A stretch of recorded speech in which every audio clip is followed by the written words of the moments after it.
어제 다 이야기하지 못했던 부분 잠깐 짚고 넘어가도록 하겠습니다. 소그룹 치료 효과에 대해서 우리 함께 좀 생각해 보는 시간을 갖겠습니다. 소그룹으로 모이게 되면 굉장히 강력한 힘이 있습니다.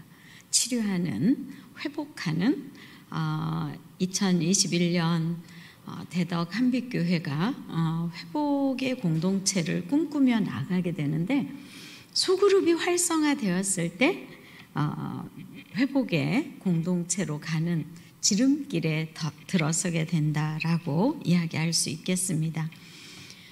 소그룹 치료 효과의 첫 번째는 일반화의 요소입니다. 일반화라고 하는 것은 내가 혼자 가슴앓이를 하고 있는 그 문제를 나만 갖고 있다고 생각했는데, 소그룹으로 모이다 보니까 나는 내성적이라 말을 잘 못하는데 내 옆에 있는 사람이 자기의 문제를 오픈하게 되는 거죠. 그 문제를 오픈하는 그 사람의 말을 들으면서 저 문제는 내 문제야, 나만 갖고 있는 아픔이라고 생각했는데 저 사람도 똑같은 문제를 갖고 있네. 여기에서 이제 일반화된 나의 문제를 객관화시킬 수 있는 소그룹의 효과를 얻을 수 있다는 것입니다.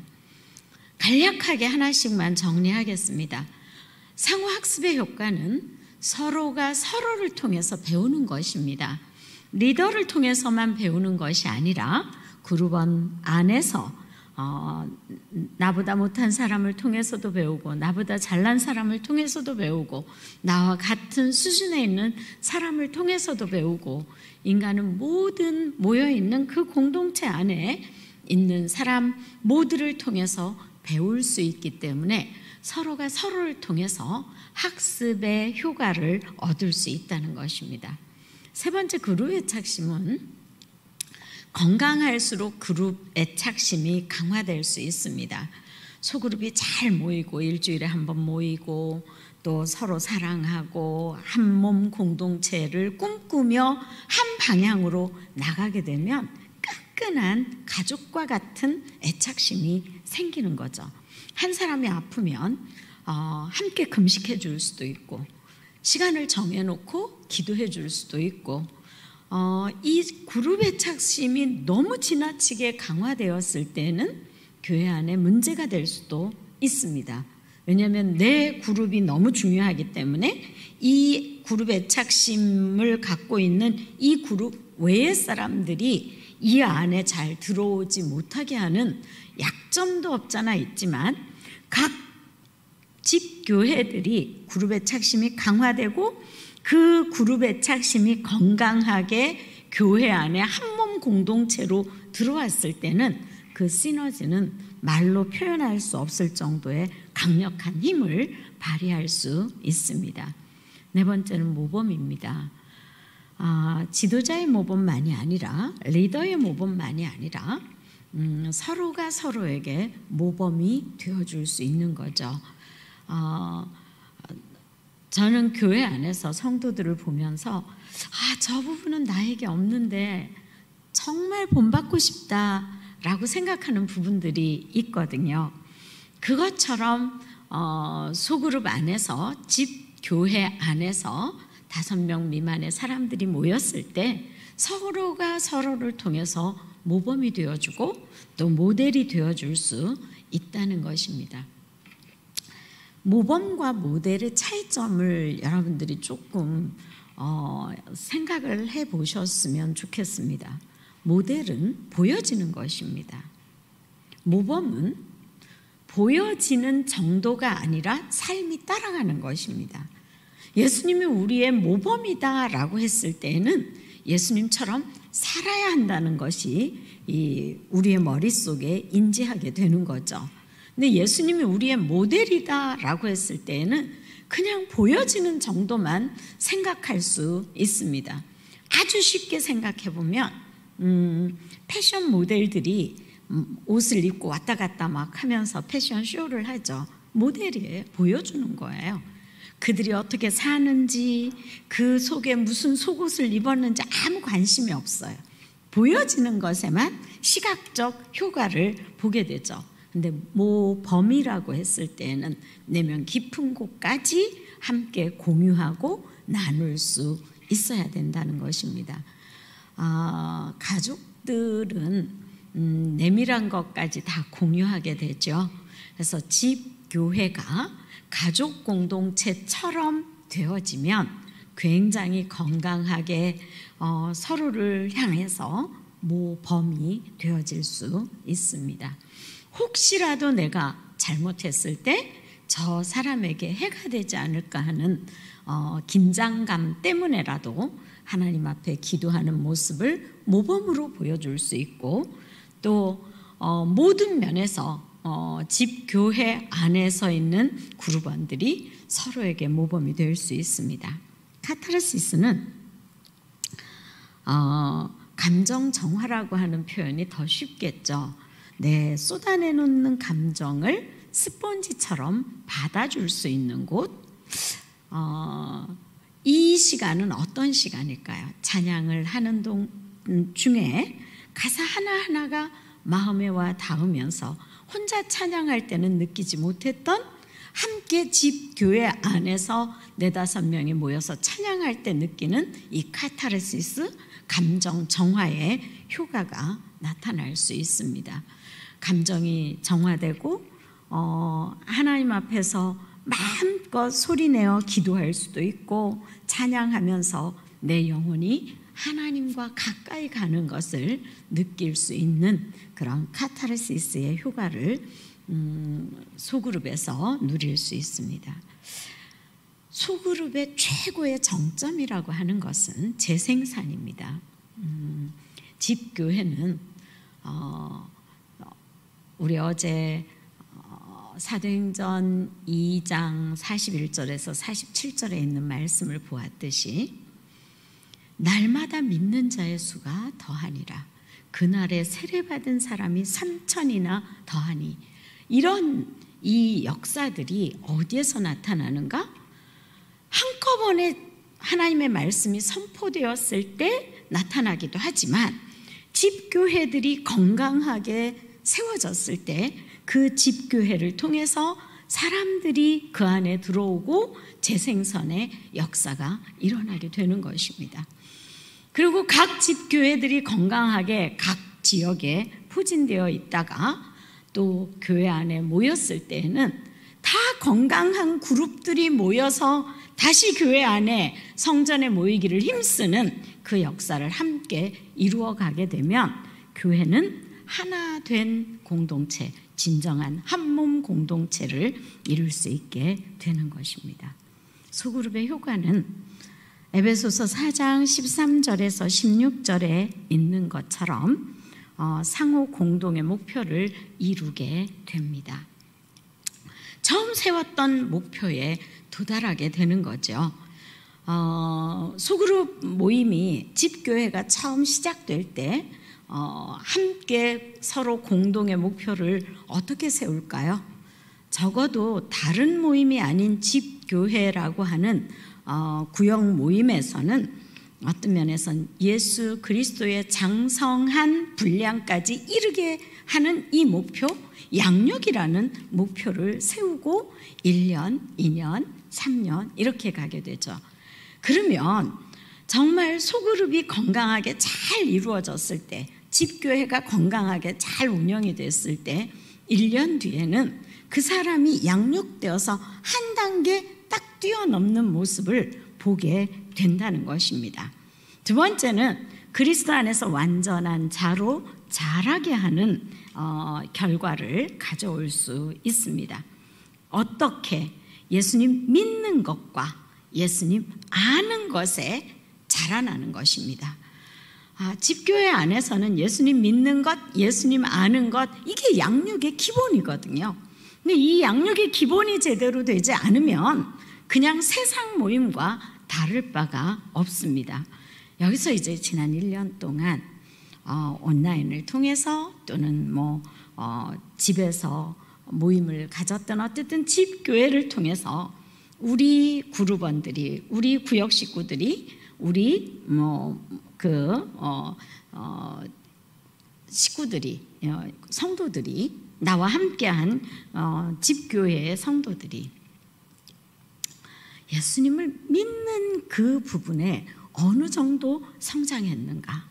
예수님을 알기 위해서 어느 정도 성장했는가? 예수님을 믿고 안 사람은 변화가 일어나야 되죠. 어떤 변화가 일어날까요? 기도하는 모습이 1년 뒤에는 달라져 있습니다. 그가 살아가는 삶의 모습이 달라져 있습니다. 교회를 사랑하는 모습이 어떻게 달라져 있는가? 하나님의 말씀을 듣고 설교를 듣는 태도가 어떻게 달라졌는가? 이 아는 것과 믿는 것의 통합을 이룰 수 있도록 성장시켜야 한다는 것이죠. 그럴 때 그리스도의 몸을 건강하게 세울 수 있습니다.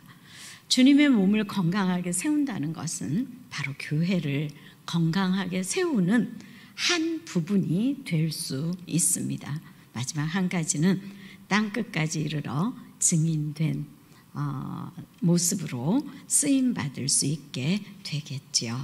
자, 여기까지 해서 우리 어제 했던 부분을 좀 정리하고 오늘은 제2강으로 소그룹 성경 공부에 실제로 넘어가 보도록 하겠습니다. 소그룹 성경 공부의 실제를 우리는 어디서 찾을 수 있나? 예수님에게서 먼저 찾을 수 있겠죠? 그러나 예수님은 너무 탁월하셔서 우리가 막 예수님이 어떤 때는 비유로 하셨다가 설명하셨다가 이 모든 것들을 따라가기가 힘들죠. 그러나 우리의 앞서간 바울 선생님을 통해서 소그룹의 모범을 우린 볼 수 있습니다.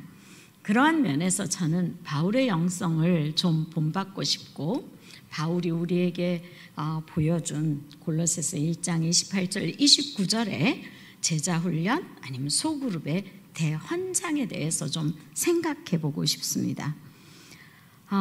먼저 이 28절 29절에서 골로새서 1장 28절 29절에서 생각해야 될 부분은 무엇인가 하면 소그룹 인도자가 기본적으로 어떤 준비를 갖추어야 하는가라고 하는 것을 바울은 우리에게 가르쳐주고 있습니다.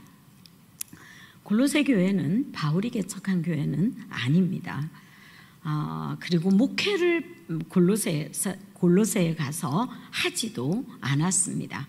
아마 에베소 교회에서 목회할 때 바울에게 훈련받은 제자가 그곳에 가서 개척을 했거나 또는 바울에게 훈련받은 제자들이 가서 골로새 교회를 돌봤다라고 학자들은 이야기합니다. 직접적으로 바울이 영향을 끼친 것은 아니지만 그럼에도 불구하고 바울이 골로새 교회를 향하여 가진 이 마음, 목자의 심정은 굉장히 애끓는 마음이라는 걸 볼 수 있습니다. 그러면 여기서 소그룹 인도자가 꼭 갖춰야 할 기본 준비가 무엇일까? 그 첫 번째가 동력하는 자세입니다. 동력자 의식. 28절 보면 우리가 그를 전파하여 각 사람을 권하고 모든 지혜로 각 사람을 가르침은 각 사람을 그리스도 안에서 완전한 자로 세우려 함이니 에베소서에 있는 말씀하고 굉장히 맥락이 같게 통하는 걸 볼 수 있겠죠. 근데 여기서 우리가라는 단어입니다. 내가가 아니라 내가 예수 그리스도를 전파하고 내가 각 사람을 권했다, 내가 모든 지혜로 각 사람을 가르쳤다, 이게 아니라 우리가 동력하는 자세입니다. 집교회 리더, 목자, 그리고 집교회를 인도하는 분들의 의식 속에는 내가라고 하는 이 의식이 사라져야 합니다. 동력하는 자세, 동력자는 상하의 관계가 이루어지지 않습니다. 함께 가는 것입니다. 그룹원과 함께 동력하는 자세가 필요하고 목자들끼리 서로 아이디어를 공유하고 서로 좋은 것들을 나눌 수 있을 만큼 동력하는 자세가 필요합니다. 동력을 할 때는 서로를 위해 중보기도 해주고 동력을 할 때에는 필요한 것을 함께 나눌 수 있는 그런 자세를 유지해야 합니다. 두 번째 바울에게서 배울 수 있는 건 29절입니다. 이를 위하여 나도 내 속에서 능력으로 역사하시는 이의 역사를 따라 힘을 다하여 수고하노라. 내가 열심히 한다가 아니에요. 성령님께 자신을 올려드리고 성령님의 인도하심, 성령에 의존해서 나는 사역한다는 것입니다. 우린 하나님이 빠진 나의 사역을 할 때가 참 많이 있습니다. 사역자들도 유능하고 뛰어난 사람들은 성령님의 인도하심을 따라서 인도하시는 만큼씩 가기보다는 머리가 너무 빠르고 똑똑하고 잘난 분들은 막 앞서 나가세요. 그러면 성령님이 너 너무 빨라, 나보다 더 먼저 가면 안 되지 않겠니? 하고 딱 잡아 당길 때가 있죠. 그러면 성령님 너무 답답해요, 좀 빨리 따라오세요, 이러면서 막 성령님을 끌고 가려고 하시는 분들이 없잖아 있습니다. 소그룹을 인도하시는 목자들, 리더들도 그런 유혹에 빠질 수 있습니다. 어떨 때 그런 유혹에 빠질 수 있을까요? 내가 볼 때 이렇게 하면 될 거라고 생각하고 기도하지 않을 때, 하나님께 묻지 않고 내 눈에 보이는 대로 막 달려갈 때 우린 성령님보다 앞서게 됩니다. 근데 바울은 내 속에서 능력으로 역사하시는 이의 역사를 따라 간다고 고백하고 있습니다. 여기에서 우린 한번 나 스스로 나에게 질문해 볼 필요가 있습니다. 난 내 속에서 역사하시는 성령의 능력을 경험하고 있는가? 성령님은 오늘도 나에게 뭐라고 말씀하고 계시는가? 내가 최선을 다하지 않는다는 이야기가 아닙니다. 최선을 다하는데 성령님보다는 앞장서지 말자는 것이죠. 영역과 헌신의 조화를 이루어야 합니다. 영적인 능력과 성령께서 하시는 이 사역과 내가 헌신하는 이 부분에서 조화를 이루지 못하게 될 때 아름다운 결실을 얻기가 어렵다는 것을 우리는 바울을 통해 배우게 됩니다. 영적으로 재무장해서 살아있는 모임이 되도록 하기 위해서는 내 속에서 역사하시는 성령님을 따라 최선을 다해 헌신할 필요가 있습니다. 그럴 때 집교회에서 기대하는 바는 변화입니다. 먼저 인도하는 지도자인 목자, 리더가 변화가 되어야 하고, 그 다음 단계로 변화된 리더 밑에 있는 그룹원들, 구역 식구들이, 성도들이 변하는 것을 보게 됩니다. 적어도 1년, 2년, 3년 함께 집교회에서 소그룹으로 모였을 때 전혀 변화가 없고 젖만 먹고 있다? 그러면 아이가 2, 3년이 지나도 걸음마를 못하는 아이로 엄마는 미숙아로 키우는 것입니다. 성장하도록 하려고 하면 하나하나 가르쳐야죠. 끝까지 기저귀를 떼지 않고 계속 채워놓으면, 기저귀를 갈아주기만 하면 어떤 일이 일어날까요? 아이는 기저귀 차고 학교 갈 거예요. 처음에는 좌충우돌하기도 하고 그리고 옷을 버리기도 하죠. 그러나 기저귀를 떼면서 조금씩 조금씩 걸음마도 띄고 어른이 되어가도록 훈련하는 것입니다. 이 부분에서 저는 좀 구체적으로 얘기하고 싶은 것이 있습니다. 신앙은 가장 기본이 두 가지예요. 영적인 호흡을 좀 해야 되겠죠. 숨을 쉬어야 되잖아요. 영적 호흡은 기도입니다. 내가 스스로 숨을 쉬지 못하면 산소호흡기가 달리죠. 우리 아이들, 자녀들, 산소호흡기 달고 있는 자녀들 많이 있죠. 부모가 기도해 주는 그 기도에 근근히 영적 생명이 유지되고 있는 우리 자녀들이 있다면 우리 자녀들의 영적 호흡기를 떼고 스스로 호흡하도록 도와야 될 것입니다. 영적으로 기도하지 않고 살아갈 수 있는 사람은 아무도 없습니다. 난 기도하지 않고 1년, 2년 괜찮아요. 그건 예수 믿는 사람이 아닙니다. 기도하는 이 훈련이 되어야 합니다. 영적인 훈련은요, 영적인 부분은 그냥 자연적으로 되는 것은 없습니다. 사단은 우리가 하나님 앞에 나아가는 그 길에 걸림돌을 놓고 장애물을 놓고 넘어지도록 만들고 못하도록 만들고 인터넷, 유튜브, 게임 이런 모든 것들을 통해서 우리를 현혹합니다. 그래서 기도하는 그 시간을 뺏기게 하고 기도보다 내 눈에 들어오는 것, 안목의 정욕, 육신의 자랑 이런 것들이 더 많이 나가도록 우리를 유혹하게 되죠. 성령께 의존해서 우리가 사역을 한다면 내가 성령의 능력에 사로잡혀야 되고 그 다음에 나의 그 구역 식구들, 성도들이 나와 함께하고 있는 성도들이 기도하는 영적 호흡을 스스로 하도록 도와야 됩니다. 제가 사랑의 교회밖에 몰라서 사랑의 교회 얘기를 하고 싶은데요. 사랑의 교회 제가 참 좋아하는 권사님들 보면 구역 식구들을 기도 훈련을 어떻게 시키냐면요. 새벽 예배 데리고 나오는 거예요. 지금 코로나 시대라 잘 못하지만 차를 그 집 앞에 대놓고 기다려요. 목자가 그 집 앞에 차를 대놓고 기다리고 있는 걸 알면 구역 식구들이 일어나기 싫어도 억지로라도 일어나서 내려오죠.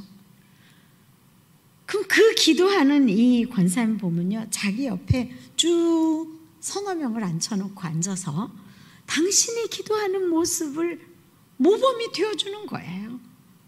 그러면 이 구역장이 기도하는 이 권사님이 기도하는 이 모습을 보고 난 기도 1분 안에 다 끝났는데도 무슨 기도를 저렇게 30분씩 하나, 그러고 앉아서 기다리면서 기도가 열리는 거예요. 보고 배워야죠.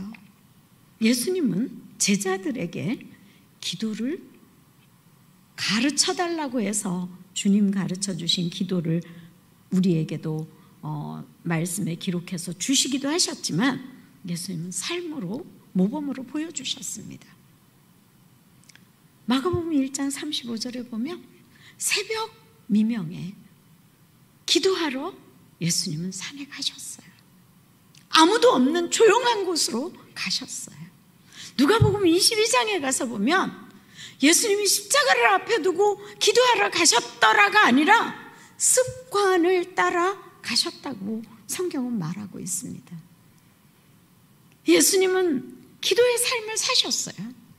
그래서 제자들이 그 기도하시는 예수님의 모습, 예수님 안 보이네, 어디 가셨지? 그래, 산에 가셨어. 예수님 혼자 지금 기도하러 성전에 가셨어. 그냥 안 보이면 그렇게 가는 거예요. 자, 사랑의 교회 그 강남에 있는 예배당을 짓고 제 사택이 교회 안에 구석에 약간 반지하에 한 5년을 살았어요. 근데 이제 제가 사는 이 그 사택이 교회 구석 저 밑에 반지하였기 때문에 그 집에서 이렇게 올라오면 교회 본당을 통과해서 사무실로 올라가게 돼 있거든요. 본당을 통과해서 한 7시쯤 이렇게 하는데 어디서 기도 소리가 막 들리는 거예요. 이 소리가 뭐 어디 무슨 소리지? 굉장히 익숙한 목소리인데, 그리고 목소리를 따라 내려가 봤어요. 강대상 밑에서 옥하는 목사님 기도를 계속 하고 계신 거예요. 제가 울컥하는 거예요. 그래서 목사님 강대상에서 계속 기도하고 계시는데 맨 앞자리에 앉아서 목사님 도대체 언제까지 기도하시나. 저도 기도하면서 기다렸던 적이 있어요. 근데 7시 좀 넘어서부터 시작해서 9시가 될 때까지 무릎 꿇고 기도하시는 목사님의 그 기도하신 모습이 저에게는 모범이 됐어요. 그래, 기도는 바로 이거야. 성도들을 사랑하는 그 마음으로 엎드려 기도하시는 목사님, 당신의 영성을 위해서 하나님 앞에 부르짖어 회개하고 기도하는 그 목사님의 모습 속에서 저는 예수님을 보았어요. 그 다음부터 저에게 제 마음속에 이런 생각이 들었어요. 기도에 관한 한 밀리지 말자. 그 누구에게도 기도에 관한 한 밀리지 말자. 그 다음에 제가 제 마음속에 들어온 생각이 무엇인가 하면 말씀에 관한 한 그 누구에게도 밀리지 말자. 세상 지식 무식하다 그래도 괜찮고 영어 잘 못해도 괜찮고 다른 거 다 몰라도 괜찮은데 하나님의 말씀에 관한해서는 절대 무식하지 말자. 이게 제 평생의 소원이고 간절한 소망이에요. 그래서 매일 아침에 하나님의 말씀을 맥체인 성경 읽기 표대로 성경을 읽은 지 벌써 40년이 넘었네요. 근데 이 말씀을 계속 읽어오는 읽어가면서 보면 40년 동안 똑같은 성경 읽는 패턴대로 성경을 읽는데도 처음 읽는 것 같은 본문들이 너무 많아요. 얼마나 하나님의 말씀이 심오하고 얼마나 깊고 얼마나 놀라운지 그 말씀의 깊이와 넓이와 높이를 깨달을 수가 없어요.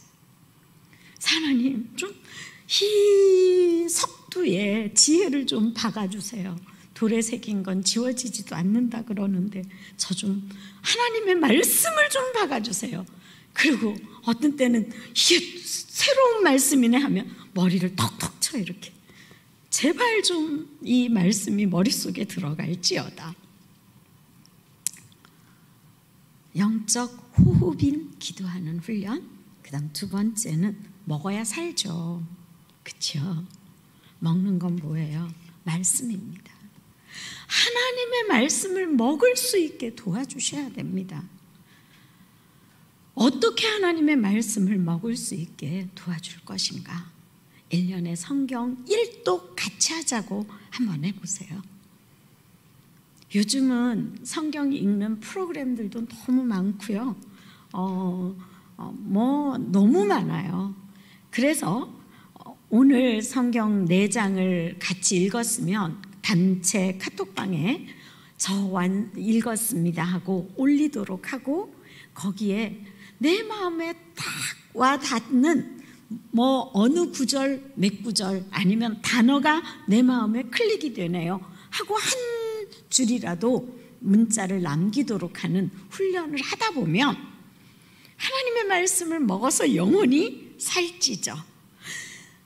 영혼의 호흡을 해서 기도를 통해서 하나님을 만나서 성령의 은혜 안에 쫙 들어가게 되죠. 이러는데 성장하지 않을 사람 누가 있겠어요? 신앙이 제대로 정립되도록 도와주는 것, 이것이 바로 목자가 할 일이고 집교회 리더가 해야 할 일입니다. 신앙이 이렇게 영적으로 양식을 먹고 자기 스스로 호흡하게 되면 삶의 변화가 일어납니다. 삶의 변화의 가장 기본이 헌금 생활입니다. 저는 새가족 모임을 24년 동안 인도했었어요. 그리고 목사님들에게 넘겨줬다가 올해 다시 오재현 담임 목사님이 새가족 모임을 좀 더 맡아다오 하셔서 제가 올해 다시 새가족 모임을 강의하게 되는데요. 24년을 하면서 5주에 한 번씩 저는 헌금 이야기를 합니다. 담임 목사님 잘 못하시는 이야기를 새 가족들에게 하는 거예요. 처음 그 사랑의 교회 와서 처음 만난 사람이 헌금 이야기를 했을 때 사람들이 저를 좋아할까요? 좋아하지 않을까요? 인간은요, 무디가 이야기한 것처럼 주머니가 회개되지 않으면 믿음이 들어갈 수 없다고 이야기했어요. 굉장히 놀라운 이야기입니다. 처음 믿는 초신자들에게도 저는 헌금 이야기합니다. 예배에 헌금이 빠지는 예배는 있을 수가 없습니다. 가르침을 받지 않으면 헌금을 어떻게 해야 되는지 모릅니다. 그래서 저는 불교 신자들도 정말 만들어 놓은 불상 앞에 가서 이렇게 바치는데도 빳빳한 돈 바꿔서 대리미질 해가지고 가지고 가고, 그 쌀을 이고 올라갈 때도 그 쌀을 밑에 내려놓으면 부정 탄다고 이걸 낑낑 이고 가잖아요. 뭘 이야기하는 거예요? 정성이에요, 정성. 그래서 저는 헌금을 하나님을 거렁방이로 만들지 못하게 이야기합니다. 반드시 헌금 봉투에 넣고 이름을 쓰고 내 마음을 거기에 담아서 누가 보든 보지 않든 하나님이 보고 계시니까 감사 한 줄이라도 쓰고, 그래서 그걸 성경책 위에 올려놓고 집에서 준비 다 해서 기도를 하라 그래요. 하나님, 제가 이렇게 하나님께 11조를, 감사헌금을, 주일헌금을, 작정헌금을, 건축헌금을 이렇게 하나님께 예비했습니다. 하나님, 이 예물 하나님께 올려드리기 전에 집에서 벌써 하나님께 올려드리는 거예요. 제가 마음껏 주님을 섬기고 헌신할 수 있도록 주님 이 예물 받으시고 저의 인생 책임져 주옵소서.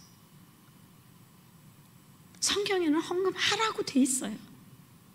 말라기에도 11조 해봐라, 실험까지 해보라 그러잖아요. 근데 다른 성경은 다 구약을 보면서 11조가 구약적인 거 아니냐? 그럼 구약을 빼고 성경을 봐야죠. 예수님 오신 이후 신약만 본다면. 전 그렇게 생각 안 해요. 뭐든지 보수적인 게 좋아요. 역시 70 가까운 사람의 말인 것 같죠? 그래도 할 수 없어요. 보수적인 것이 어떤 면에선 고루해 보일 수 있지만 지켜야 될 것은 지켜야 되는 거예요. 그것이 하나님이 우리를 향해서 주시는 축복의 지름길이기도 하니까요. 근데 저희 새신자 중에 한 자매가요, 정말 예수를 처음 믿은 분이에요. 여름에 새신자반에 왔는데 슬리퍼를 찍찍 끌고 애를 양쪽에 손에 이렇게 잡고 이렇게 오신 거예요. 애가 막 이렇게 돌아다니고 이러는데도 별 관심도 없고 앉아 있어요. 근데 그 사람에게도 헌금을 이야기했어요.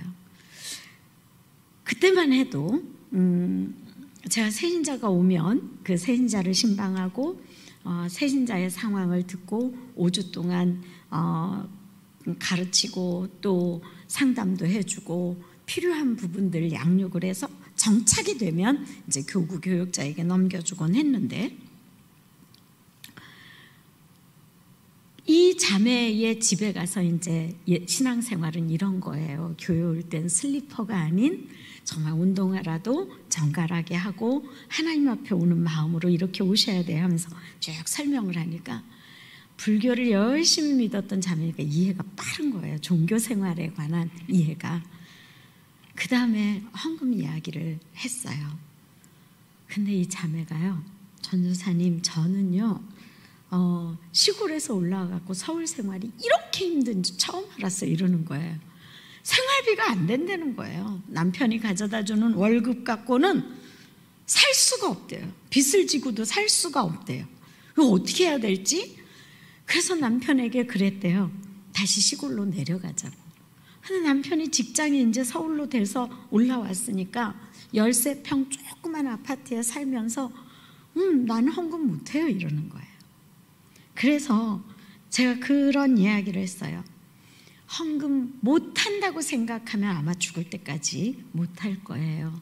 그런데 한번 하나님께 남편이 가져다 주는 그 월급에서 11조를 한번 띄워보면 어떻겠냐.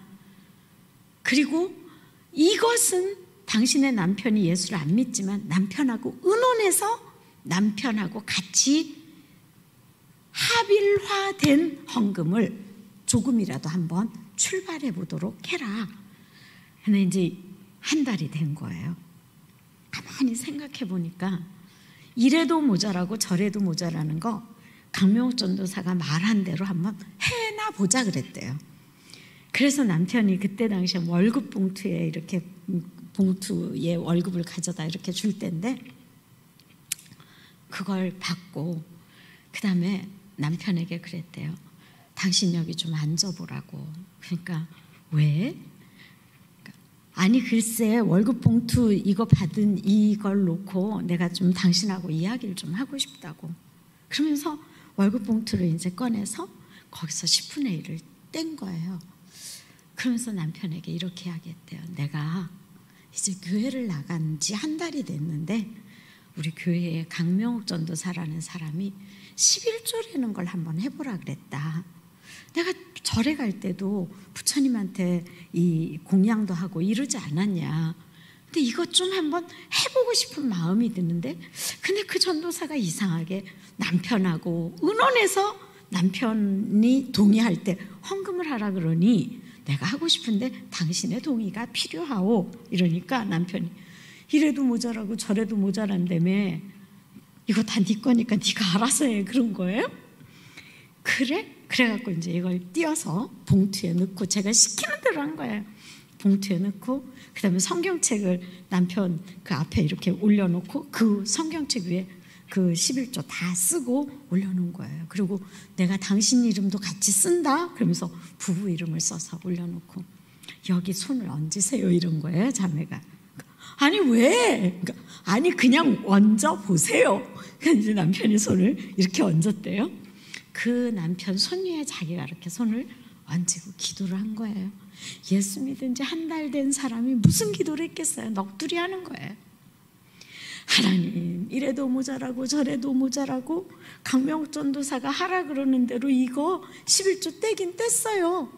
근데요 생각해보면 제가요 남의 집 파출부할 수도 없고 애들도 키워야 되고요 시골 딱 내려가면 좋겠는데 어떻게 살아야 되는지 살 길이 막막해요. 근데 남편 생각하면 너무 고마워요. 나같이 무식한 여자 데리고 살아줘서 고맙고 서울 와서 고생하는 거 너무 불쌍하고 그러다 보니까 뭐 자기가 남편에게 고백하고 싶은 사랑 고백서부터 있는 말 없는 말 다 이야기를 하니까 남편도 울고 자기도 울고 그러고는 남편이 이제 그런 예수님 이름으로 기도합니다 아멘은 꼭 하라 그랬거든요. 제가 그랬더니 그러니까 나도 교회 갈까? 이러더래요. 그래서 너무 고맙다고. 그래서 주일날 와서 두 분이 헌금을 한 거예요. 여러분 그 해에 어떤 일이 일어났는지 아세요? 정말 이래도 모자라고 저래도 모자라는 자신의 삶의 모든 것들을 놓고 하나님 앞에 한번 해보자 하는 그 마음으로 결단하고 헌금을 했는데 그 해에 31평 되는 아파트 분양에 당첨이 된 거예요. 13평 아파트에 사는 자매가. 그리고 남편이 어떤 시험에 합격해서 정말 고위직으로 갈 수 있는 길이 열린 거예요. 그러니까 그 자매 왈 전도사님 내 인생에 이런 기적 같은 일이 일어났어요. 상상할 수도 없는 기적. 그러니까 이분이 나중에 이제 여러분처럼 목자가 됐어요. 집교회 목자가 됐는데 전도하면 그 사람들에게 자기가 경험한 거 이야기해서 처음 예수 믿는 사람에게서부터 11조를 하게 만드는 거예요. 내가 경험한 신앙생활이 내 주위에 있는 사람에게 그리고 내가 전도한 사람에게 그대로 되물림되고 있는 그 모습을 보게 돼요. 저는 우리 조카들에게도 회사에 들어가서 처음 받은 월급은 첫 열매로 하나님께 드리도록 했어요. 근데 젊은이들이, 요즘 젊은이들이 자기가 한 달 동안 수고한 걸 하나도 안 쓰고 첫 열매로 하나님께 드리는 거 쉬울까요? 어려워요. 그걸 그냥 어려서부터 훈련되니까 하나님께 드리는 거예요. 그 모습을 보면서 헌금 생활도 이 영적인 이 호흡하는 기도 생활이나 또 영의 양식을 먹는 말씀을 보는 거나 똑같이 훈련이 필요하구나. 처음 예수 믿을 때부터 이 훈련이 따라갔을 때 사람들은 영적인 생활에서 이기적인 생각이 사라지고 하나님 중심의 삶으로 전환이 될 수 있다는 것입니다.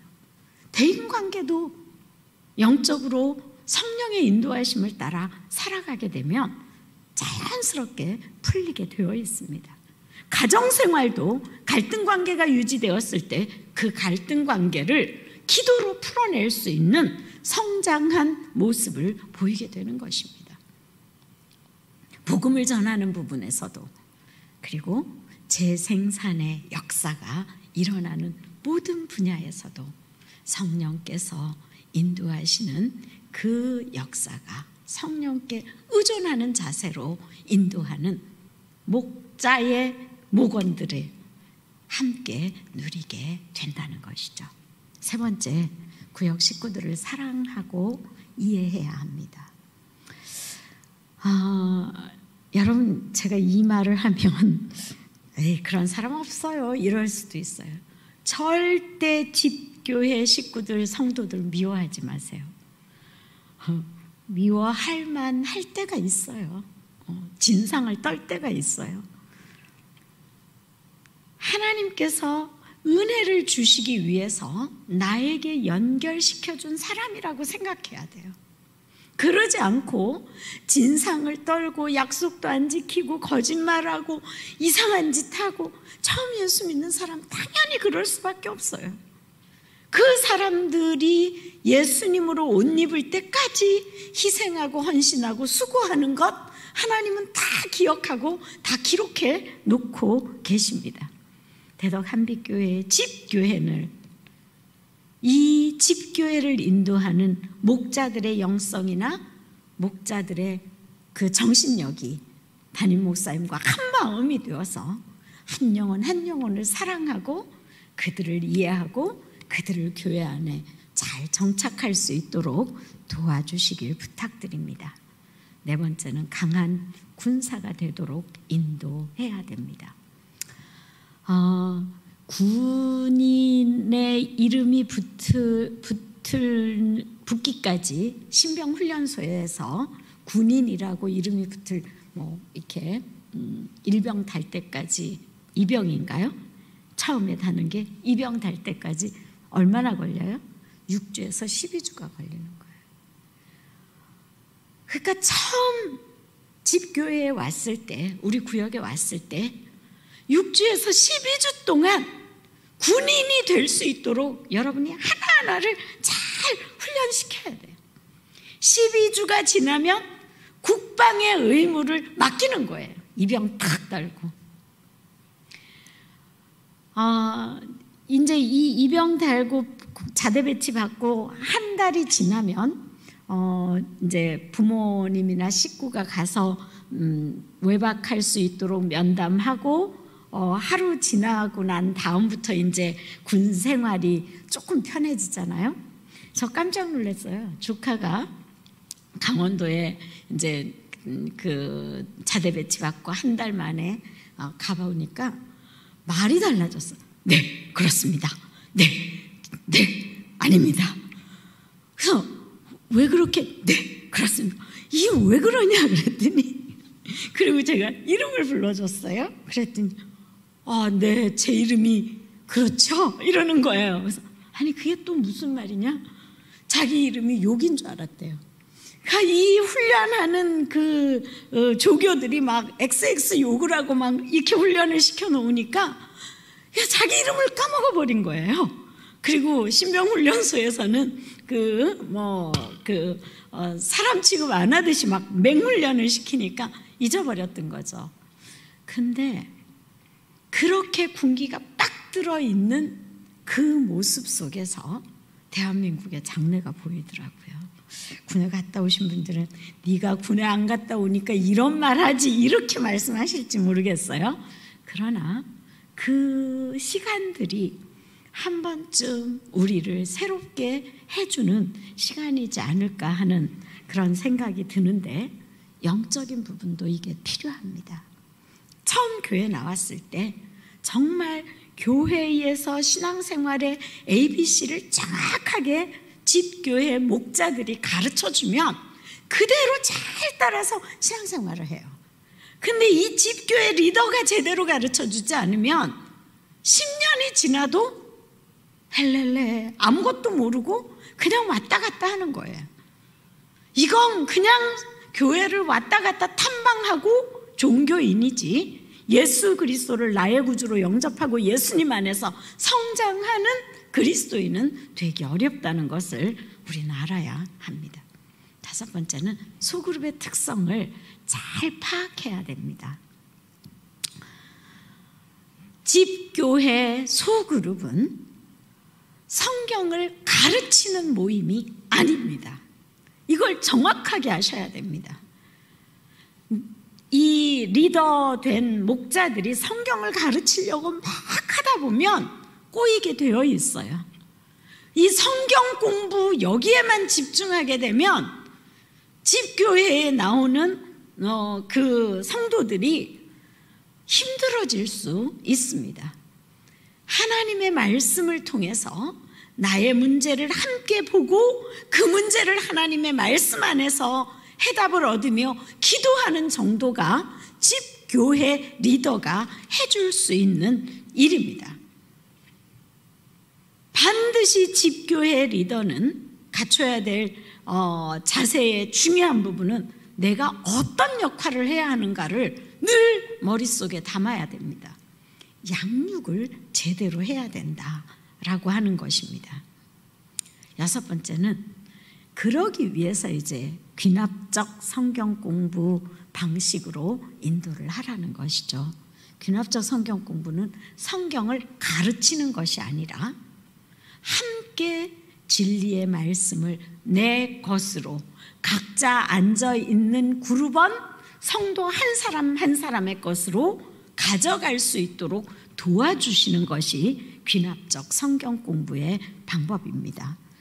여기에는 흐릿한 포인트를 정확하게 같이 짚어주시는 것이 필요합니다. 곁길로 빠졌을 때에는 제대로 하나님의 말씀 안에 돌아올 수 있도록 길을 틀어주는 그 역할을 목자들이 해주시면 됩니다. 그리고 뭔가 잘 모르고 답답해할 때에는 물꼬를 열어주는 것이 필요합니다. 물꼬를 막아놓으면 물이 넘쳐버리죠.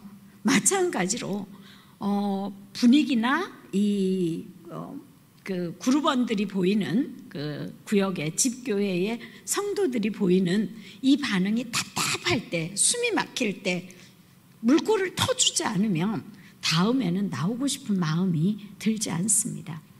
그 답답한 것을 풀어주는 역할, 그러려면 쌍방통행의 의사소통이 필요합니다. 일방적으로 집교회에 인도하는 목자가 막 설교하고 찬양하고 끝!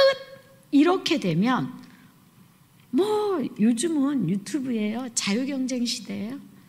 너무나 많은 설교들이 떠 있기 때문에 그냥 누구나 다 알고 싶으면 보면 돼요. 목자가 줄 수 있는 것은 그 하나님의 말씀을 통해서 그 시간에 나의 말씀, 맞춤형 말씀으로 가져갈 수 있도록 도와주는 것이 귀납적 성경 공부고 쌍방통행입니다. 일곱 번째는 언제나 누구에게서든지 배우려는 자세 필요합니다. 난 리더이기 때문에 다 갖춰져 있어. 더 이상 배울 게 없어. 라고 하면 이 땅을 하직해야 합니다. 죽는 순간까지 우리는 배워야 합니다. 완전히 다 이루었다 하는 사람은 이 세상에 아무도 없습니다.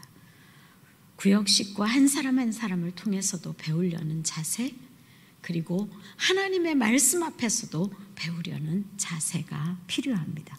이런 자세로 8번째 말씀을 준비하셔야 합니다. 이 말씀을 준비할 때 성령의 인도하심을 요청하고 기도해야 되죠. 귀납적으로 인도하기 위해서 내가 귀납적 성경 공부에 익숙해져 있어야 합니다. 오늘 이 시간에는 귀납적 성경 공부 인도법을 가르쳐 드리는 게 아니기 때문에 넘어갑니다. 전체의 흐름 속에서 본문을 연구해야 되고요. 성경을 연구하기 위해서 필요한 자료들을 참고하실 필요가 있습니다. 그리고 마지막 마무리할 때에는 반드시 오늘 우리의 상황에 이 말씀을 어떻게 적용할 것인가를 생각하면서 연구하고 질문으로 만들어서 구역 식구들과 나눠야 됩니다. 여기에 마지막 한 가지 중요한 것은 오늘 나눌 이 말씀의 내용을 내 것으로 익숙하게 만들어야 자연스럽게 구역 식구들과 나누는데 불협화음이 생기지 않습니다. 이걸 조금 더 쉬운 영적인 표현으로 하면 내가 은혜 받아야 구역 식구들이 은혜 받는다, 이렇게 할 수 있겠습니다. 소그룹 인도 방법으로 가보도록 하겠습니다. 이제 2021년이 열렸습니다. 처음 시작을 어떻게 할 것인가? 예비 모임을 가져야 됩니다. 그 집교회 첫 모임을 갖기 전에 예비 모임을 여러분들이 어떻게 가질 것인가? 요즘 온라인 시대이기 때문에 줌으로 하든 뭐 단체 전화로 하든 예비 모임이 필요합니다. 필요하다면 그냥 야외에 산책을 하는 이 모임도 예비 모임 중에 하나일 수 있습니다. 조금 지나서 이제 방학이 끝나고 첫 이 집교회 모임을 갖기 전에 다음 주에 집교회 모임을 갖는다라고 하면 이번 주 중에 구역 식구들과 함께 만나는 것이 필요하겠죠. 올해 나에게 연결된 구역 식구 명단을 받아서 그 명단 하나하나를 놓고 기도하면서 언제 모일 것을 결정하고 모임을 갖는 게 필요합니다. 두 번째는 매일 그 한 사람 한 사람 이름을 부르면서 기도하는 게 필요하겠죠. 여기에 이제 바울의 깊이 있는 영성을 좀 나누고 싶습니다. 에베소서 3장 14절에서 21절의 바울의 기도를 우리가 외우고 있으면 참 좋겠죠. 긴 본문이라고도 할 수 있지만 또 어떻게 보면 외울 수 있는 부분이기도 하다라는 생각이 들기도 합니다. 바울이 에베소 교회의 성도들을 위해 기도합니다. 근데 바울 서신에 보면요, 내가 너희를 위해 기도한다 할 때 따라 나오는 그 단어가 있어요. 밤낮으로라는 단어하고요, 또 하나의 단어는 눈물로. 바울은 정말 우리의 모범이에요. 기도의 모범, 훈련의 모범, 영성의 모범, 우리에게 너무 많은 것을 가르쳐 주잖아요. 그렇죠? 자, 바울을 너무너무 좋아하는 이유가 제가 뭐 보고 있으면 따라가고 싶은 그분, 천국에 가서 빨리 만나고 싶은, 예수님 다음으로 만나고 싶은 두 사람이 있다면 바울과 다니엘. 둘 다 독신으로 살다 가서 그렇기도 하고 둘 다 남자이기도 하고, 어쨌든 전 바울 좋아해요. 다니엘도 좋아하고요. 근데 두 사람의 공통점은 기도의 영성이 있어요. 눈물로 기도하고 감사함으로 기도하고 깨어 기도하고 성도들을 위해 기도하고, 그 단어들만 이렇게 막 듣고 있어도 그냥 가슴이 짠하게 울려오는 울림이 있어요. 목자들은요, 집교회 리더들은 이런 울림이 있는 기도가 우리에게 필요하다는 것입니다. 바울의 기도의 특징을 보면 성도들을 위해 기도하고 그의 기도는 굉장히 심오한 기도를 합니다. 16절을 보면 그의 영광의 풍성함을 따라서 그의 성령으로 말미암아 너희 속사람을 능력으로 강건하게 하시며, 속사람의 강건을 기도해요. 겉사람, 우린 이 육체의 강건을 위해서 막 몸에 좋은 거 뭘 먹어야 되고 뭐 해야 되고 뭐 이런 게 너무 많잖아요. 속사람이 강건해져야 되는데 바울은 육체를 위해서도 신경 쓰지 말라고 하지 않았어요. 디모데에게 너 위장에 약한 것을 위해서 포도주도 좀 마셔라 이렇게 할 정도로 이 육체에 대해서도 그는 관심을 가졌어요. 근데 바울이 늘 모든 서신서에 강조하는 부분은 속사람이에요. 속사람이 강건해야 그 다음에 영적인 힘이 나오고 그 다음에 영이 육을 지배할 때 하나님의 역사가 나타날 수 있음을 그는 우리에게 보여주고 있습니다. 남이 갖지 못한 이 영적인 부유함을 가진 사람들은요, 뭔가 달라요. 대덕 한빛교회 목자들은 다른 사람이 갖지 못한 이런 내면의 부유함을 가질 수 있었으면 좋겠다는 생각을 해봅니다. 그래서 바울이 20절에 이런 고백을 합니다. 우리 가운데 역사하시는 능력대로, 내 안에 역사하시는 그 능력대로 우리의 구하는 것이나 생각하는 모든 것에 능히 넘치게 하실 그 하나님 앞에 기도한다는 것입니다. 얼마나 멋집니까? 내가 구하는 것이나 생각하는 것에, 내 구하는 것, 내가 생각하는 것, 이건 내 수준으로밖에는 할 수 없는 거예요. 근데 이것을 뛰어넘어 채워주시는 분은 누구라고요? 하나님 아버지. 그분에게 기도할 수 있다는 것, 이것이 바로 우리가 준비해야 될 부분입니다. 누구를 위해? 하나님이 우리에게 보내준 한 사람 한 사람 구역 식구들을 위해. 그래서 여러분들이 필요하면 구역 식구의 사진을 좀, 가족 사진을 받으세요. 그래서 가족 사진과 그 다음에 기도 제목을 받아서 기도 노트를 만들거나 뭐 노트북에 놓고 기도하시는 분들은 노트북에 사진 놓고 그 옆에 기도 제목을 타이핑해가지고 보면서 기도해 주는 것도 나쁘지 않아요.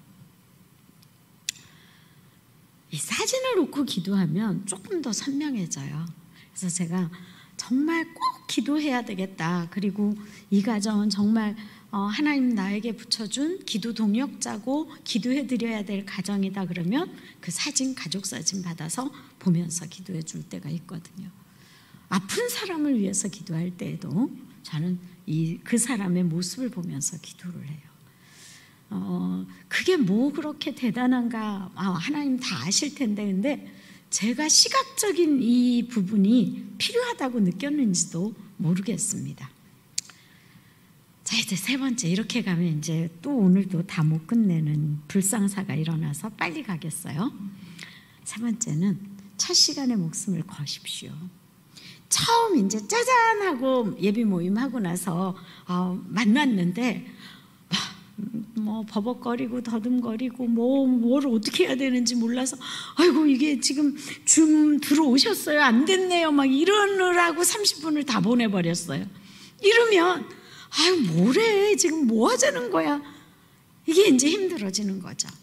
온라인 시대를 어떻게 잘 조화를 이룰 것인가는 이제 목사님들이 여러분의 구역에서 도와드릴 거라고 저는 믿어 의심치 않습니다.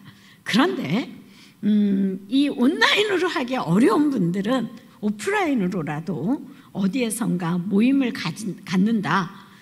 방역 지침을 잘 지키면서도 뭐 4명이면 4명 우리 구역 식구들과 함께 어느 집에서 모임을 갖는다라고 했을 때 그 시간이 첫째는 성령의 인도하심이 있는 시간이 되도록 해야 합니다. 첫 시간에 은혜가 임해야 돼요.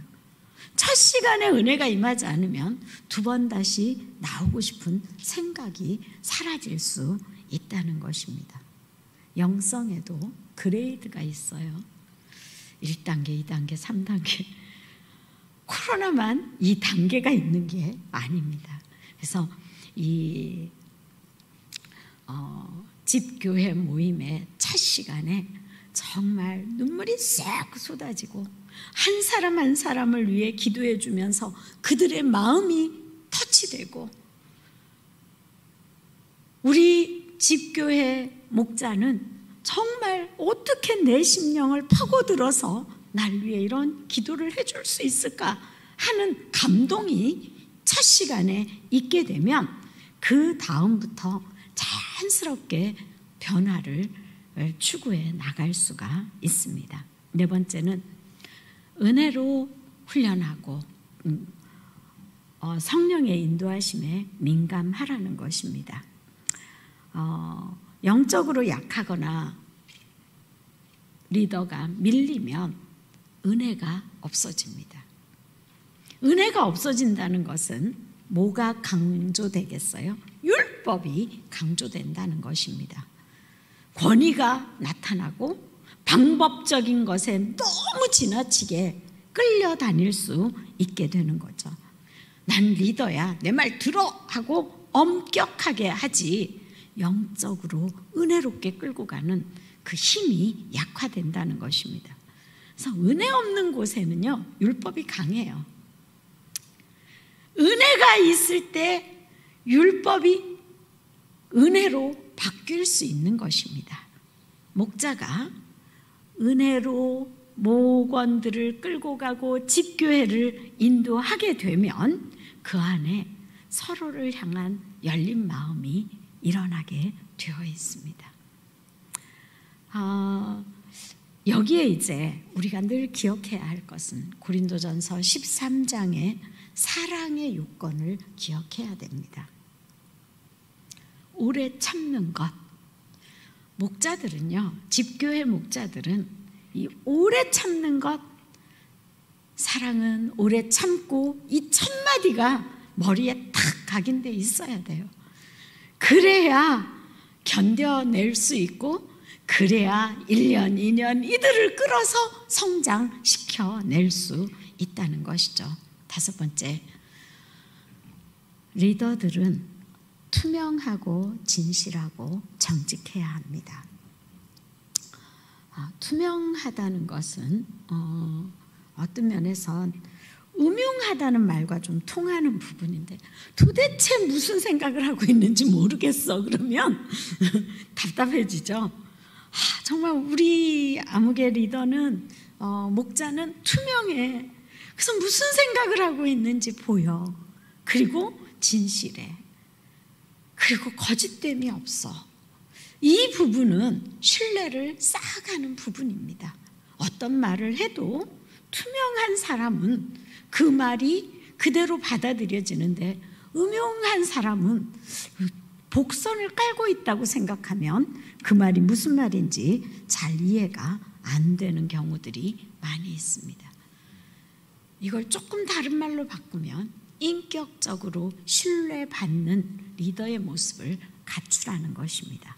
여섯 번째는 최선을 다하고 시행착오가 있다는 것을 염두에 두어야 합니다.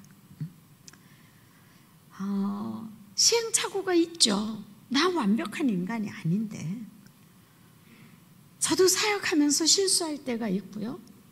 부족한 부분이 나타날 수 있어요. 그걸 그냥 인정하면 되는데 그걸 인정하지 못하고 계속 덮어 씌우려고 하고 변명하다 보면 문제는 더 불신이 쌓이게 된다는 것입니다. 일곱 번째는 영적으로 다른 사람 한 사람을 읽는 민감한 눈을 키워야 합니다. 1월 첫째 주에 여러분들이 새벽기도 특별 신년 새벽기도를 하셨죠. 그때 담임 목사님이 영적인 민감성, 대한 말씀을 하셨는데 그 말씀을 여러분들이 가슴에 잘 1년 동안 새기는 것이 필요하다는 생각이 들어요.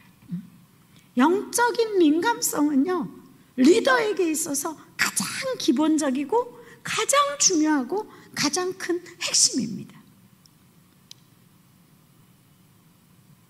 성도들에게 영적으로 일어나고 있는 변화를 체크하는 것, 영적인 민감성이 없으면 체크가 되지 않습니다.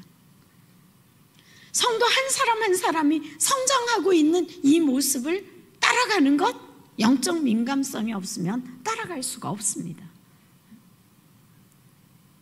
그래서 영적으로 사람을 읽는 눈을 예민하게 키워가실 필요가 있다는 거죠. 여기에 영적인 이 민감성을 키우는 것에서 두 가지만 생각해 보고 싶습니다. 구역원의 감정을 잘 읽어주세요. 하나님의 은혜 앞에서 인간의 감정의 한계를 뛰어넘을 수 있어야 합니다.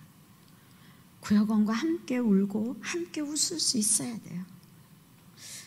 그의 감정이 지금 울고 있는데 리더가 민감하지 못해서 그냥 깔깔대고 웃으면서 이야기했다? 그러면 이 구역 식구는요, 다음에는 그분 만나고 싶지 않아요. 근데 리더가 집에서 힘든 일이 있어요. 근데 구역 식구는 즐거워. 그래서 내가 힘드니까 힘든 얘기만 해. 그러면 구역 식구들은 도대체 이분은 계속 올 때마다 힘든 얘기만 해. 나도 힘들어. 즐거운 사람이 힘들어지면 또 안 와요. 무슨 이야기 하고 싶은지 여러분 아시겠죠? 리더는 굉장한 책임을 지고 있는 사람이에요. 무슨 말이냐면 내가 힘들어도 내 감정을 내가 잘 추스리고 구역 식구들에게 맞춰서 와야 된다는 거예요. 그런 이 짐이 얼마나 무겁겠어요. 이게 교역자들에게 요구하는 짐을 목자들에게 제가 요구하고 있는지도 모르겠습니다. 오카는 목사님은 그 사랑의 교회의 목자들을 순장이라고 이야기하거든요. 그 순장들에게 당신들은 작은 목사입니다 라고 이야기를 하셨어요.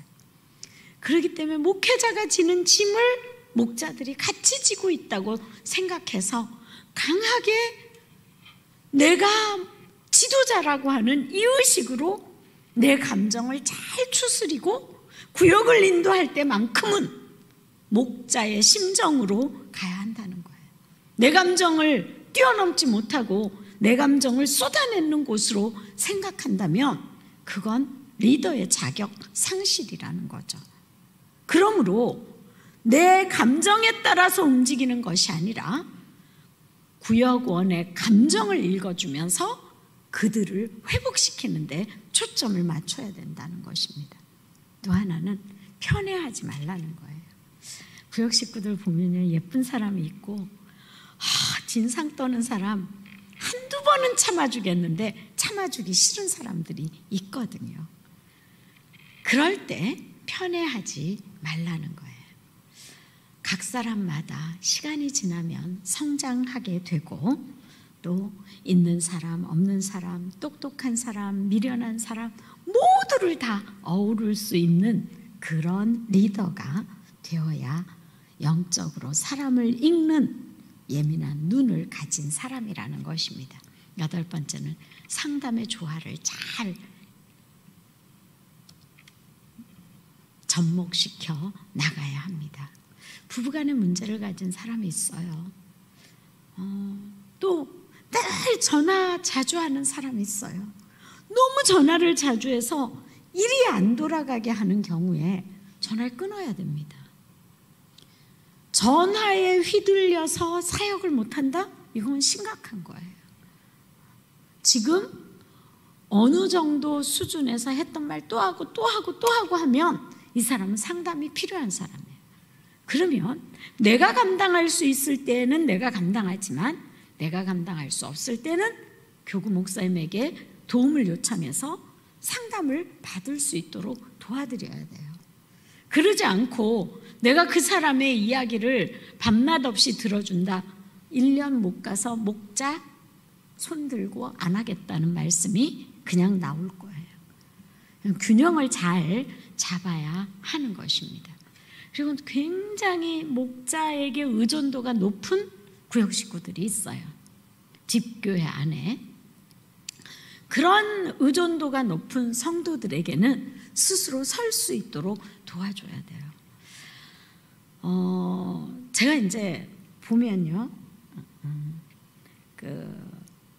구역의 리더로서 그 마더링이 심한 분들이 있어요. 엄마처럼 모든 것을 해주는 분들. 그런 리더 밑에 있는 구역 식구들은 잘 성장하지 못해요. 집도 우리 집에서 다 하고 먹을 것도 다 준비해주고 필요한 거 다 해줘. 그러면 당연히 그렇게 해야 되는 줄 알아요. 당신은 당신이 좋아서 우리 그렇게 섬겨주는 거 아니야? 집에 자녀도 마찬가지예요. 엄마가 모든 거 다 해주면 엄마가 좋아서 해줬잖아. 적당한 선에서 위임을 해야 합니다. 이게요, 상담의 조화를 이루는 것 중에 하나예요. 의존도가 높게 하지 않도록 하는 것도 바로 상담의 조화를 이루는 것입니다. 그래서 집을 오픈하는 부분에서도 3주 동안 집을 오픈하기 어려운 구역 식구들, 그 집교회라면 3주 동안은 우리 집에 살 수 있지만 한 번은 돌아가면서 할 수 있도록 해서 한 번씩 오픈하게 해줘야 돼요. 집이 너무 가난하고 어려워서 지하실에 단칸방이에요. 그래도 한 번 가보는 건 필요해요. 저는 훈련을 하면서 그렇게 해봤거든요. 빈부격차가 너무 심해서 어느 분은 정말 지하실 단칸방에 살고 어느 분은 대형 빌라에 살아서 이 빈부격차를 어떻게 메꿔야 할까 함에도 불구하고 그 지하실 단칸방에 저를 포함해 13명이 들어갔어요. 그분이 무슨 이야기를 하냐면, 전사님 5월 달에 해주세요. 비 안 오는 날. 그러면 집에 있는 방에 있는 물건 밖으로 좀 빼내고 상을 놓을 수는 없지만 13명 둘러앉을 수는 있을 것 같아요. 제가 다 이렇게 세봤거든요. 그러면서 5월 달에 자기 집 오픈하겠다고 하는 거예요. 그래서 그 집에서 모였어요. 13명이. 하늘에서 불 떨어지는 줄 알았어요. 99평 빌라에 사는 사람은 통곡을 하고 회개를 하고 하나님의 은혜가 그렇게 쏟아지는 걸 경험했어요. 오픈 못하겠다고 해서 오픈 안 하도록 하는 것이 능사가 아니라 하나님 안에서 약한 자도 세워주고 강한 자도 붙들어주고 함께 교회는, 집교회는 더더욱 함께 가는 공동체예요. 이 집교회들이 다 건강하게 세워져서 대덕 한빛교회에 모였을 때는 강력한 영적 힘을 가지고 하나님을 경배하고 찬양하며 예배하게 되는 것입니다. 9번째는 소그룹 인도의 주의사항입니다. 권위주의를 내려놓아야 됩니다. 2번째는 내 소유욕을 가지면 안 됩니다. 내 집교회, 내라고 하는 말이 들어가면 안 된다는 거예요. 나의 소유욕 내려놓아야 해요. 가식하지 않아야 됩니다. 가면을 쓰지 말라는 이야기죠. 실수를 인정하고 자기 방어하지 않는 게 필요합니다. 구역 식구 한 사람 한 사람 편안한 마음으로 앉을 수 있도록 해주는 것입니다. 4번째는 가르치는 태도에서 섬기는 태도로 전환해야 합니다. 가르치는 것 같지 않게 도와주는 거죠. 집교회의 생명은 나누는 것입니다. 쉐어해 주는 거예요.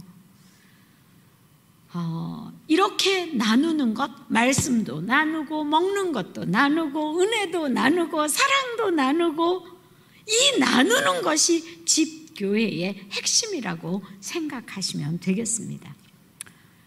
다섯 번째는 yes, no가 분명해야 됩니다. no 해야 될 때에 no 할 수 있어야 되고, 아니라고 말할 때 아니라고, 할 수 있다고 말할 때 할 수 있다고 말해야 합니다. 개인적인 흥정을 하지 말아야 됩니다. 정말 어떤 경우에는요, 정말 보이게 보이지 않게 자기도 모르는 사이에 이런 개인적인 어떤 흥정을 할 때가 있어요. 이게 이 표현을 해도 될지 말지를 모르겠어서 제가 영어를 써놓긴 했지만, 어떤 면에서 보면 목자들이 경제적인 부분에 요구할 수가 있어요. 왜냐하면 그 집교회 식구들은 1년, 2년, 3년 있다 보면 친해지니까 쉽게 꾸고 싶은 마음이 들어요. 힘들어졌을 때. 절대 교회 안에서 돈 거래를 하면 집교회는 망가집니다. 이 부분에서 정확하게 은근이라도 비추면 안 돼요. 차라리 목자들끼리 나누는 것, 차라리 교역자와 나누는 것, 중보기도를 부탁할 때도 은근히 집교회의 구역 식구들에게는 부탁하면 안 돼요. 나와 같은 수준에 있는 정말 목자들끼리 기도 제목을 나누는 것, 여기까지는 괜찮을지 모르지만 리더로서 집교회 구역 식구에겐 절대 안 됩니다. 이 부분을 분명히 하셔야 됩니다. 7번째는 비밀을 지키셔야 됩니다. 아무리 좋은 이야기라도 함께 나눈 이 이야기가 다른 데 나가게 되면 오해의 소지가 생깁니다. 하나 건너 또 하나가 더 붙여지고, 또 건너가면 더 붙어지고, 10명만 건너가면 반대말이 된다는 사실을 꼭 기억하십시오. 그래서 처음 모였을 때부터 우리가 나누는 이 이야기들은 어떤 이야기도 밖으로 나가지 않습니다. 비밀 보장이 되어져야 됩니다. 8번째는 시간을 정확하게 지켜주셔야 됩니다. 시간이 정확하게 지켜질 때 신뢰가 쌓이게 되고 한 주 한 주 지나면서 기대감이 생기게 됩니다. 영적 기상도를 잘 읽어야 합니다. 영적으로 어떤 변화가 일어났는지, 눈이 오고 있는지 비가 오고 있는지 햇빛이 짱한지 영적인 기상도를 잘 읽으십시오. 자, 이제 크게 세 번째로 소그룹 인도를 위한 질문법입니다. 마음의 문을 여는 질문을 하셔야 합니다. 단문을 통해서 명료하면서도 선명한 질문이 필요합니다. 문장이 길면 선명하지가 않아요. 한 문장에 하나의 질문을 던져야지 고, 그리고 이렇게 해서 계속 이어가면 가면서 뭐부터 대답해야 되죠? 이렇게 되묻게 되죠. 그래서 단문을 사용하고 명료하고 선명한 질문을 하시는 방법을 찾으셔야 됩니다.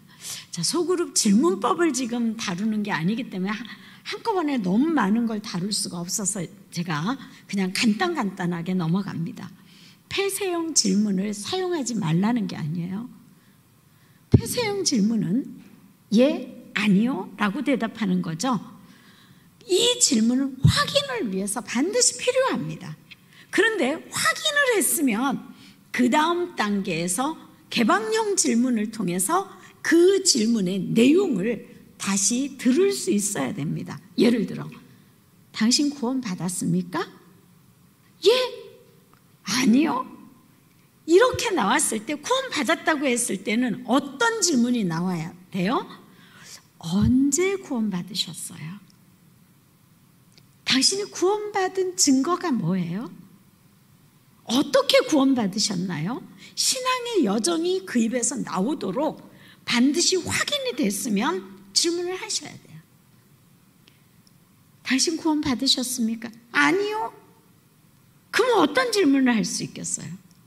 구원받지 않았다고 말씀하셨는데 어떻게 여기에 앉게 됐어요?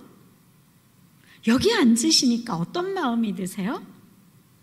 구원에 대해서는 생각해 보셨나요? 어떤 생각을 해 보셨나요?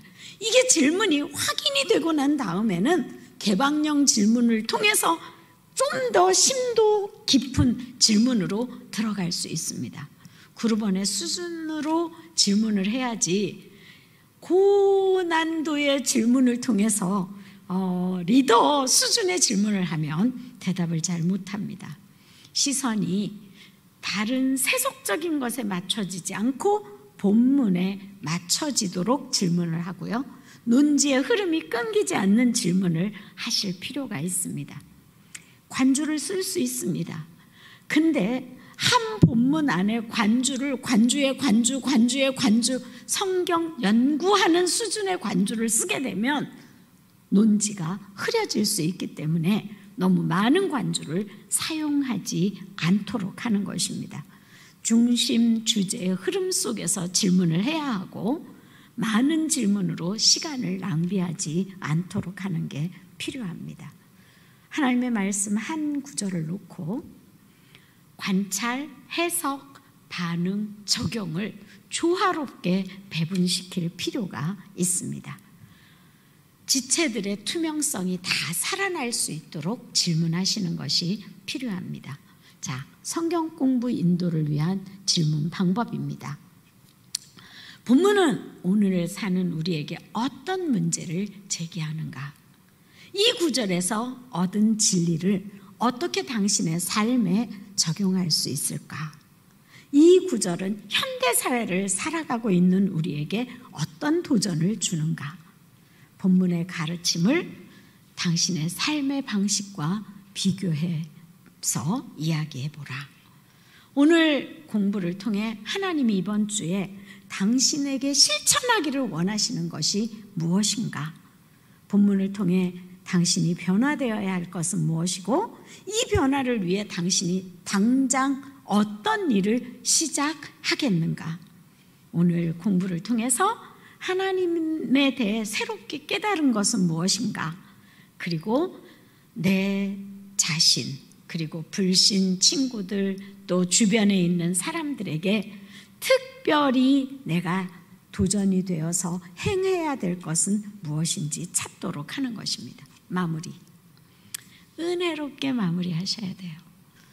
구역 공부를 끝나고 나면 그래서 영적 분위기를 유지하셔야 돼요. 주기도문으로 구역 식구들 한 사람 한 사람 위해서 기도해 주는 것까지 했고 주기도문으로 잘 마쳤어요. 근데 갑자기 세속적인 자매 하나가 딱 보더니 어머 목자님 그 옷 어디서 샀어요? 너무 예뻐요. 그러면 이거 어디 세일하는데 갈래? 이러고 세속적으로 가게 되면 구역 공부한 건 끝이에요. 그게 아니라 그렇게 말을 한다 해도 이게 이뻐 보이셨구나.